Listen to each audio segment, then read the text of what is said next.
这里面就是类似我们的燃烧，那产生高温之后，这个水经过在这个里面产生核能，产生高温变成废水，到这个地方去就完全是我们的什么样？我们的那个一般火力发电了。所以你会发现说，做核能的跟做机械的很相关的。为什么我讲说核工系在美国自从核能不是那么好之后，核工系都变到机械系里面来的原因就是这样，因为它就是机械的那个什么那个火力发电厂，这外面好，这叫废水式反应炉，就是工作流体直接沸腾，然后那个什么样弄到我的什么样，弄到我的那个涡轮机，然后再回来，这个还要再回来，这个工作流体就一直要回来啊，不然因为这工作流体直接接触那个我的燃料棒，所以是非常高度辐射的啊。当然这里面还是都在一个里面厂区里面，这不是就在外面的哈，都还在一个厂区里面哈。OK 好，所以说，然后这边又需要大量的冷却水嘛，我们知道这边是大量冷却水。任何火力发电厂都需要冷却水，所以为什么大部分的发电厂都盖在什么海边嘛？尤其是核能发电厂，它冷却的水的需要量更大嘛。好，就这样子，这叫废水式反应炉。这叫压水式反应炉。它唯一设计的概念不一样是什么？它不让里面直接跟那什么，跟那个燃料棒接触的高辐射性的水，直接跟我外界的东西结合。所以呢，它这边多了一个什么样？多了一个热交换的过程。然后，所以说，然后这真的水真的出来的是没有直接跟它接触的。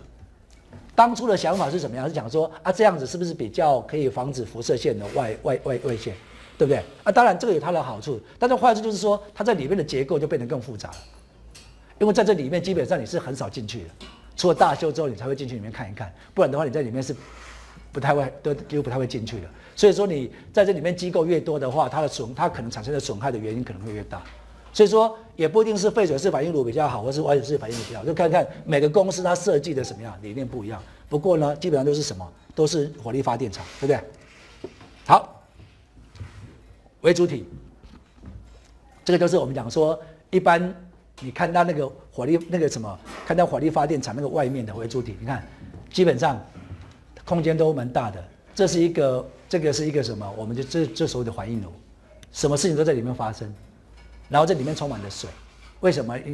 里面一定要充满了水，因为水的话有水在的话，代表温度是一定的温度以下嘛。你如果水都蒸发掉的话，你的温度会是因为气体温度会一直上升，压力一直增大，所以里面变成气爆。所以之前的产生气爆就是因为什么？就是因为里面水不够嘛，水被蒸发了，水被蒸发之后。气体的温度一直增高，一直压力变大，到最后的话就变成一个高压的炸弹，然后就把它炸掉，这叫氢爆嘛。所以这里面也不会产生核爆，是产生氢爆。所以氢爆的意思就是说，你高压水被蒸发，然后可能解离出氢来了，温度高到已经把水解离成氢跟氧然后这个温度继续高，然后就变成后来这个微主体里面可能没有办法承受，就会爆炸，氢爆这样子。好，所以基本上。都是你想想看，这个是如果以工程的角度来看，这个东西已经是铜墙铁壁了。以工程的角度来看，已经铜墙铁壁了。但是呢，我讲过说，你人为可以想象的力量，也只有你人为可以创造出来的力量那个范围。